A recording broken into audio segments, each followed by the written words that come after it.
estamos ampliando uno de nuestros titulares. Desde muy temprano, las autoridades del Ministerio de Gobernación informaron que iban a tener una requisa en el Centro Preventivo para Varones de la Zona 18.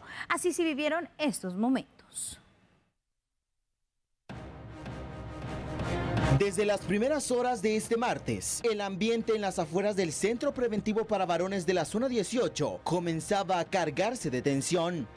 Un despliegue inusual de elementos del grupo élite del sistema penitenciario, junto a agentes de las diferentes unidades especializadas de la Policía Nacional Civil, se preparaban para ingresar al sector 11, donde se concentran líderes de la pandilla del barrio 18.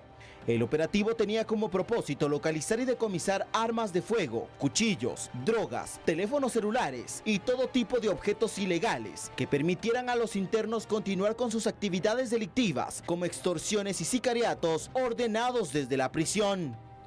Los uniformados fueron recibidos con piedras, gritos y objetos contundentes lanzados desde las celdas por parte de los pandilleros que se resistían a la requisa.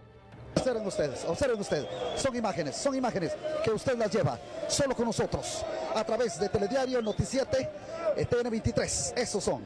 Toda la población reclusa, de esta forma es lo que nosotros están diciendo, cálmense, calmados todos, eso es lo que nosotros estamos llevándole en este momento. Durante varios minutos el penal se convirtió en una zona de batalla, por lo que fue necesario hacer uso de la fuerza de manera proporcional para contener el motín y avanzar en la inspección.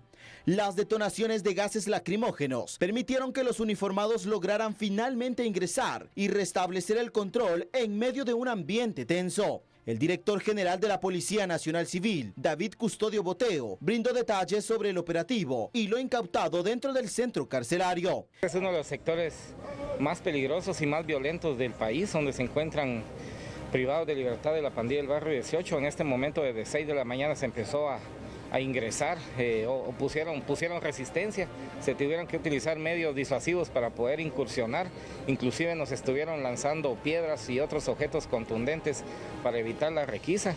En este momento la información que se tenía es que han ingresado armas de fuego que han sido utilizadas en las calles también para cometer hechos delictivos, y tras cometer el hecho criminal las vienen a guardar nuevamente el preventivo.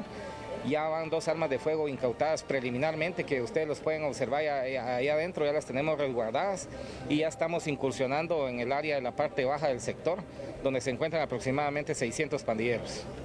Observe usted, hay campeonatos de fútbol, equipos, camas y todo lo que tienen ellos dentro, colección de marca, es lo que tienen ellos dentro desde sus habitaciones, que tiene un costo. Para estar acá tiene un costo de acuerdo a la información que nosotros tenemos. Por otra parte, bomberos voluntarios hicieron el traslado de 3 pandilleros hacia el Hospital Roosevelt con golpes en diferentes regiones del cuerpo. Como lo mencionas, fuimos alertados que en el preventivo habían personas lesionadas. De inmediato se destacaron 5 unidades de bomberos al lugar, debido a que indicaron que eran varios pacientes. Cuando ingresa el primer grupo de bomberos, debido a que nos tenemos que apegar mucho al protocolo del sistema penitenciario, se ingresa bajo estrictas normas de seguridad, sin ningún arma cortopunzante, ni tijera, ni nada, hacia la emergencia, solo con una pequeña tabla y un botiquín rápido de atención, y se descubre que habían 3 personas heridas. Un hombre de 33 años, Elmer Isaac Rodríguez Kell, que es el que tiene las lesiones más graves en la región de la cabeza y en la región de la cara. También se fue trasladado Julio César Velázquez Monzón, de 28 años, y Miguel José Siquina Rodríguez, de 26 años. Todos fueron evaluados en el sector 11A y luego fueron atendidos por paramédicos y llevados hacia la emergencia del Hospital Roosevelt. Asimismo, el viceministro de Mingop indicó que no va a tolerar que los agentes del sistema penitenciario permitan ingresar ilícitos al centro carcelario. Desde esa perspectiva, el Ministerio de Gobernación va a ser fuerte y contundente. Ya se identificaron que existen armas de fuego dentro de este centro penitenciario. También existen otros temas como refrigeradoras, estufas, cableado. Entonces hay distintas cosas que pueden ser ilícitos, y también se le dio la instrucción al director del sistema penitenciario para que identifique por qué razón están estos temas aquí adentro y que genere las denuncias correspondientes, porque nosotros no vamos a tolerar que nuestros guardias del sistema penitenciario, que nuestros funcionarios estén permitiendo el ingreso de estos ilícitos a los centros privativos de libertad. Vamos a ser duros para controlar el crimen, pero también vamos a ser duros con nuestro personal que está metido en temas de corrupción. Vamos a hacer traslados. Precisamente hemos detectado que en este sector es donde se generan las órdenes también para generar los homicidios, la incidencia en contra de las personas hacia afuera. Entonces, si es necesario realizar traslados, los vamos a hacer. Yo también ya le di la instrucción al director del sistema penitenciario que todo traslado se me informe, que todo traslado también tenga conocimiento pleno de qué se está realizando, porque no vamos a permitir temas de corrupción, no vamos a permitir temas de traslados que no sean por temas específicos y con un motivo justo. Y lo que queremos es servirle a la ciudadanía porque todos sabemos que este tipo de centros son centros donde se origina el crimen, son centros donde se originan las extorsiones, son centros donde se originan las muertes. Y desde esa perspectiva, toda la cúpula policial, todo el Ministerio de Gobernación y el Presidente de la República está claro que tenemos que actuar y nuestras acciones tienen que ser contundentes. Bueno, definitivamente las declaraciones tanto del director Boteo como del viceministro de Gobernación, Ligia, van enfocadas directamente a retomar el control de las cárceles, iniciando con este sector, el sector 11, uno de los sectores que poco a poco ha ido, pues de alguna manera, creciendo dentro del personal que cuida el mismo sector y de los integrantes o huéspedes, en este caso, del sector 11 del barrio 18. Porque esto es la entrada prácticamente al sector 11, lo que vemos en pantalla, y si se da cuenta al fondo dice bienvenidos 2025. Hasta les da tiempo de poder plaquear prácticamente todo su sector. Y las comodidades al interior, pues definitivamente eran comodidades donde definitivamente se ve el poder que tienen dentro del penal.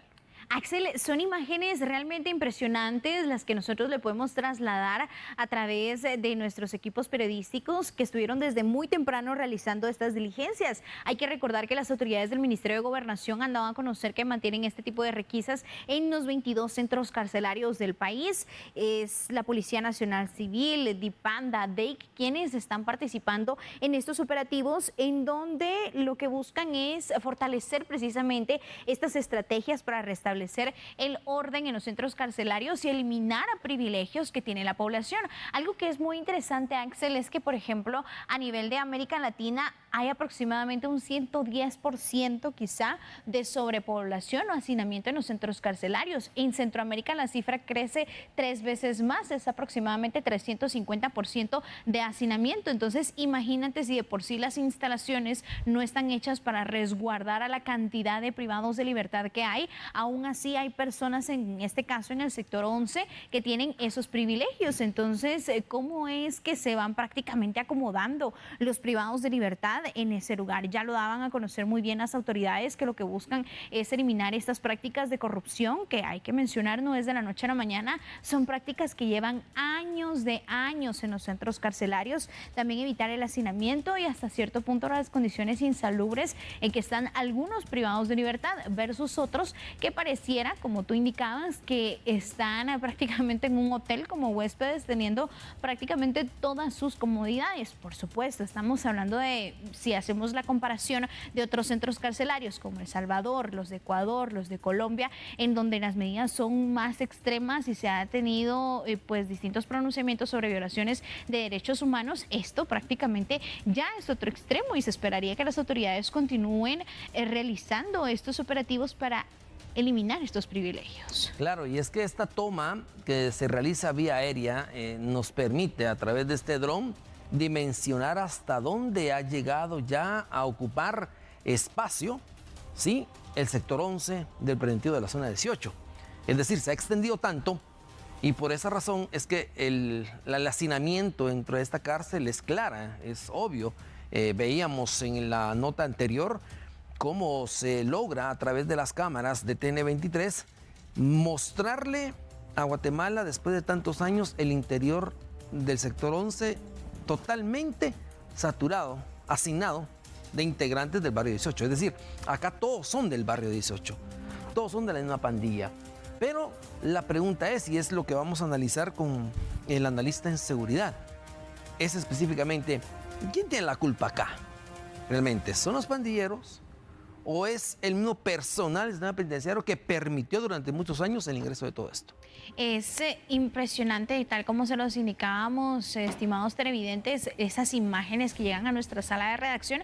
Y sabes, es muy importante este tema que tú mencionas, Axel, porque al final de cuentas ellos están privados de su libertad. Sin embargo, ellos continúan operando en los centros carcelarios. Las mismas autoridades del sistema penitenciario, el Ministerio de Gobernación, han dado a conocer que estas amenazas, especialmente de extorsión, se van generando desde los centros carcelarios. Es decir, cómo es que obtienen ese acceso a internet, a un teléfono celular, también a distintas comodidades, porque al final de cuentas, al momento de poder observar estas imágenes y los lujos, por así decirlo, que ellos cuentan, pues prácticamente a ellos les queda mejor estar dentro del centro carcelario que salir a las calles. Obviamente sabemos que son grupos criminales que están muy bien organizados, pero este tipo de acciones obviamente van a poder aportar a que disminuyan algunos hechos de violencia. Definitivamente. Por eso está con nosotros el licenciado Eddie Morales. Licenciado, bienvenido a TN23. Esto realmente no es nuevo, pero sorprende, ¿sí? Y vuelve a sorprender aún más, porque se estarán realizando varias requisas durante muchos años, como las que han ocurrido hace 10, hace 15, 20 años. Y seguiremos sorprendiéndonos de lo que se logra incautar o lo que se logra detectar en estos centros carcelarios. Pero llama mucho la atención lo siguiente, licenciado Morales, antes de iniciar con el análisis. ¿Quién tiene la culpa acá realmente? La pregunta que se hacen todos los guatemaltecos. No es por defender a los pandilleros, pero usted, si le permite algo, ellos lo hacen. Entonces, ¿quién es el culpable acá? Sí, buenas tardes, mis estimados. Gracias por aquí compartir un poco de conocimiento, experiencia con ustedes. La verdad es que, en efecto, una gran responsabilidad recae en el sistema penitenciario y su recurso humano que tiene. Principalmente el permitir el ingreso de diferentes ilícitos y algunos otros artículos que son prohibidos de acuerdo a la ley del régimen penitenciario. Y esto recae precisamente en los directores de centros penales, así como los guardias penitenciarios, que muchas veces están coludidos, o sea, por decirlo así, asociados en este ingreso de ilícitos con los mismos reclusos. Por mucho tiempo el sistema penitenciario ha padecido el mismo problema y lo primero que hay que atacar es la corrupción que existe dentro del sistema penitenciario. Hay que hacer una serie de planes de trabajo muy efectivos y realmente también realizar una serie de planificaciones tácticas y estratégicas para recuperar el control de los centros penales. Y entre ellos precisamente está uno de los más importantes, que sería la depuración de aquellos guardias penitenciarios que permiten algún tipo de ingreso de ilícitos o están coludidos precisamente con los reclusos y que permiten esto. Muchas veces lo hacen por cuestiones de temor, por amenaza, y otros realmente por recibir algún tipo de dádiva, a cambio de que se les permita el ingreso de una serie de artículos que son prohibidos de acuerdo a la ley del régimen penitenciario 33/2006. Ahora bien, licenciado, ya a conocer ciertas debilidades, por así decirlo, que tienen pues las autoridades. Sin embargo, también sabemos que al final de cuentas son personas que en algún momento pueden ser quizás sobornados o persuadidos por parte de los grupos criminales que, hay que mencionarlo, tienen ese poder económico, tienen una gran organización en donde pueden controlar también quiénes son los guardias, por así decirlo, y también las diversas autoridades. Entonces eso también genera un reto. Pero también hablemos un poco más sobre cómo es que estas medidas se tienen que ir manteniendo, tomando en cuenta que desde los centros carcelarios se van realizando algunas llamadas de extorsión, por ejemplo, otros hechos delincuenciales, que al momento de realizar este tipo de requisas, obviamente eso hace que este tipo de hechos delictivos vayan disminuyendo, y también que en algún momento pues no se puede sancionar más a la persona tomando en cuenta que ya está en la cárcel. Sí, en efecto, lo que sucede es de que aquí hay que tomar en consideración varias unidades que integran la organización del sistema penitenciario. Entre ellos hay tres fundamentalmente que deben estar a cargo constantemente de evitar este tipo de ingresos de ilícitos. Entre ellos está, primero, lo que es la subdirección de operaciones, que está a cargo de todos los centros penales y que están a cargo también de todos los guardias que controlan los centros penales. La otra unidad, que son unidades muy importantes dentro de la organización del sistema penitenciario, es precisamente la unidad de análisis de información penitenciaria. Esta unidad recibe un sinfín de información precisamente para trabajar conjuntamente con la subdirección de operaciones y evitar que el ingreso de ilícitos, al igual darle seguimiento a las diferentes investigaciones que al seguimiento a la información que se obtiene para trasladarla inmediatamente al Ministerio Público, en este caso trabajar conjuntamente con algunas instancias de la Policía Nacional, como que es la DEIC. Y el otro aspecto fundamental es la evaluación permanente y la fiscalización permanente que hace la unidad de auditoría interna.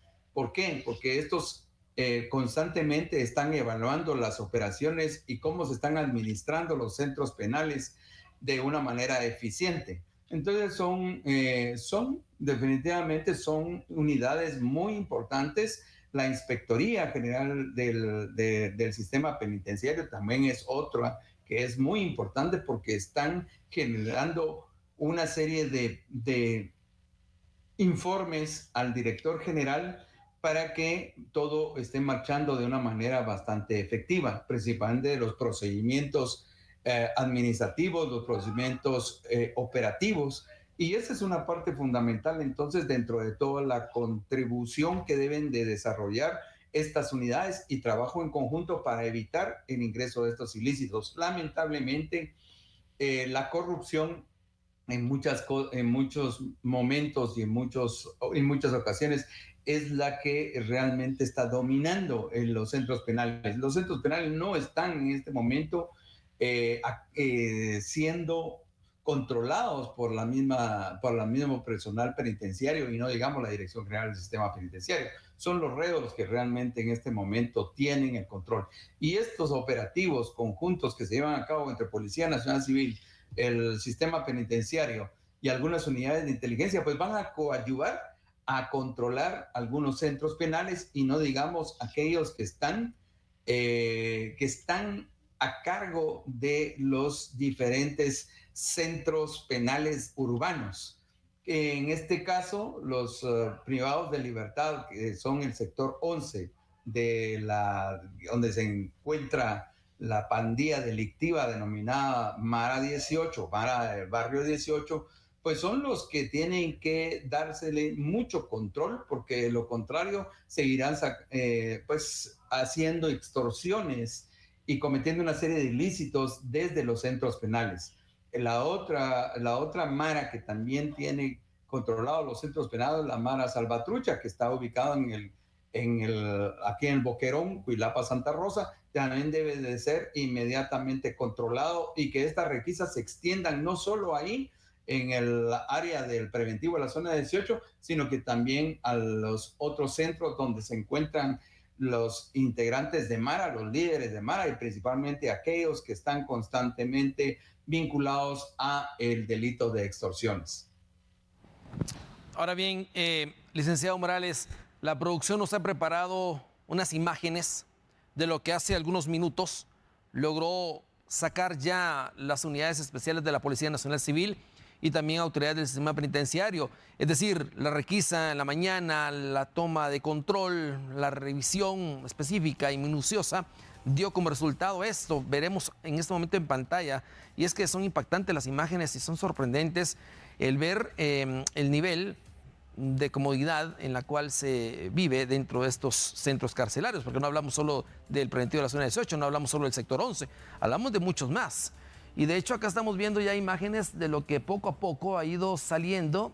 Miramos televisores, equipos de sonido, bocinas, también almacenaban bebidas, armas punzocortantes, celulares, armas de fuego, municiones, ropa de marca, licenciado. No estamos hablando de cualquier prenda, ¿no? Ropa de marca, y pues muchas cosas más, celulares, red inalámbrica y tantas cosas que nos vienen a sorprender de la manera en la cual, en qué momento ingresaron, cómo no se dieron cuenta esta bocina, por ejemplo, esta que está al aire, cómo no se dieron cuenta que ingresó esa bocina en una visita, por favor. Entonces a eso vamos, ¿no, licenciado?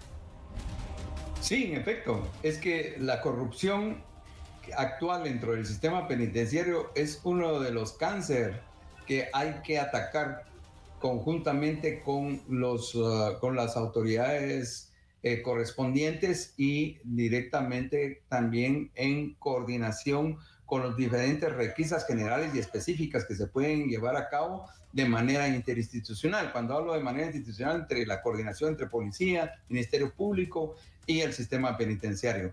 Porque de lo contrario, la corrupción va a ir minando la voluntad de aquellos buenos guardias penitenciarios que hacen bien su trabajo en afectación a aquellos que no lo hacen. El primero que debe ser sancionado en estos casos es el director del centro penal, que a cargo del preventivo. ¿Por qué? Porque él es el que tiene una gran responsabilidad en controlar todo lo que ingrese o deje de ingresar dentro de los centros penales. Ojalá que se hagan las denuncias correspondientes y que se abran procesos, porque si no se abren procesos, pues van a continuar haciendo lo que se les venga en gana los reclusos y los guardias penitenciarios, quienes están de una manera asociativamente para estar ingresando todos estos artículos, porque hasta cierto punto da pena, vergüenza, que verdaderamente no exista un control efectivo dentro de los centros penales. Es evidente que aquí las personas que están o que deberían estar a cargo de los centros penales son quienes permiten el ingreso de todos estos ilícitos y estos artículos. No hay por qué tapar el sol con un dedo, es evidente. Definitivamente, licenciado, para ir cerrando con este tema, sabemos que es un reto que obviamente no se va a resolver de la noche a la mañana, es un trabajo que va a requerir meses, tomando en cuenta que obviamente las autoridades pues están muy bien organizadas y se tiene una hoja de ruta y demás, pero las organizaciones criminales, especialmente como el Barrio 18, pues también están bastante bien organizados y que incluso podemos observar que con todo esto que estaban sacando las autoridades viven mejor incluso que un guatemalteco promedio en estos centros carcelarios. Pero ¿cuáles son esas acciones entonces que se tendrían que ir manteniendo? Porque vemos que el año pasado, en los primeros 5 o 6 meses, realizaron 100 requisas en 22 centros carcelarios del país, y esta vez estamos hablando del sector 11 del Centro Preventivo para Varones de la Zona 18, pero recordemos que hay 21 cárceles más en el país. Entonces también cómo es que se tiene que ir trabajando de forma coordinada y sentar precedentes para que no hoy se les quite todos estos electrodomésticos, todos estos lujos, hablándolo de lo que no tendrían que tener en los centros carcelarios, y mañana nuevamente vuelvan a ingresarlos. Sí, definitivamente debe haber un trabajo conjunto entre, insisto, entre el sistema penitenciario, debe de trabajarse conjuntamente la Subdirección de Operaciones, la Inspectoría General del Sistema Penitenciario, y al mismo tiempo la Unidad de Análisis de Información Penitenciaria. Cada uno de estos tienen que llevar a cabo una serie de seguimiento, y es más, el fortalecimiento de estas unidades va a depender mucho de quién dirija el sistema penitenciario de una manera bastante eficiente. Y por supuesto, toda esa información, todo ese control que se obtenga, inmediatamente trasladarlo a entes que puedan llevar a cabo una serie de investigaciones como es el Ministerio Público, y posteriormente hacer de una manera coordinada una serie de requisas generales a diferentes centros penales, y posteriormente ir depurando la institución para que aquellos malos guardias penitenciarios, que son los que permiten el ingreso de estos ilícitos, y principalmente los directores de centros penales, si están cometiendo errores en permitir este tipo de ingreso de artículos de ilícitos, pues inmediatamente denunciarlos para que se les abra proceso y todo el peso de la ley le caiga. Porque de lo contrario, no va a haber un fortalecimiento a la institución. El otro aspecto importante es verificar constantemente el bloqueo de la señal, las antenas de bloqueo celular que están ahí en cada uno de los centros. No en todos, por cierto, son aproximadamente 40 antenas que existen en los centros, en diferentes centros penales, que deberían de darle mantenimiento y darle un buen efectividad al bloqueo de señal. Es más, podrían hasta ponerse de acuerdo con las mismas empresas de transmisión móvil, ¿ya? Como por ejemplo Claro, Tigo, etcétera, para que se pongan de acuerdo, ver y cómo lograr un bloqueo de señal en los alrededores de los centros penales. Esto podría ser bastante efectivo. Otro aspecto importante es el deshacinar los centros penales, porque no hay que seguir abusando de la prisión preventiva. En muchos casos que hay reclusos que no deberían de estar ya ahí porque sus mismos procesos están bastante atrasados. Entonces debe de haber una coordinación también con el mismo sistema de justicia, y no digamos que también debe ser fortalecido por la Comisión Nacional del Sistema Penitenciario, que está integrada precisamente por varios entes que representan la defensa pública penal, el Ministerio Público, el Ministerio de Gobernación y el sistema penitenciario en conjunto, para llevarle la continuidad a una serie de estrategias y reforma del mismo sistema penitenciario. La realidad es que es un tema muy, muy complejo, muy profundo, y vemos que cada año se va deteriorando cada vez más. Ojalá que se vuelva a retomar el control de los centros penales, porque de lo contrario jamás van a poder tener una buena efectividad para contrarrestar el efecto que produce la criminalidad afuera de los centros penales, porque hay una coordinación de los privados de libertad que están cumpliendo condena con aquellas estructuras que están afuera operando de una manera coordinada. Si logran controlar toda la criminalidad dentro del sistema penitenciario, me atrevería a decirle que por lo menos entre un 40 a un 50% de la criminalidad baja en las áreas externas de todo lo que concierne a los diferentes áreas donde se encuentran estos centros penales ubicados.